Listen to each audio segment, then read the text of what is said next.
नमस्कार शेतकरी मित्रांनो, महाराष्ट्र शासनाने नुकताच जाहीर झालेल्या अर्थसंकल्पात शेतकऱ्यांसाठी नमो शेतकरी योजना अंतर्गत वर्षाला 6,000 रुपये अनुदान देण्याचा निर्णय घेतला आहे.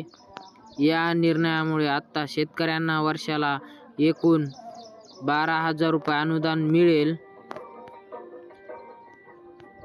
जर का तुम्ही प्रधानमंत्री PM किसान सन्मान निधी योजनेचा लाभ घेत असाल तर आता नमो शेतकरी सन्मान निधी योजना महाराष्ट्र शासनाद्वारे सुरू करण्यात आली आहे. यात योजनेत सुद्धा तुम्हाला एकूण 6,000 रुपये अनुदान मिळेल.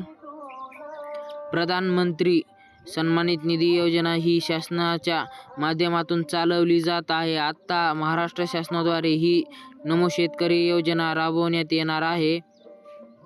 या योजनेअंतर्गत सुद्धा वर्षाला 6,000 रुपये शेतकऱ्यांना दिले जाणार आहे. केंद्र शासनाद्वारे 6,000 रुपये तसेच राज्य शासनाद्वारे 6,000 रुपये एकूण 12,000 रुपये शेतकऱ्यांना दिले जाणार आहेत.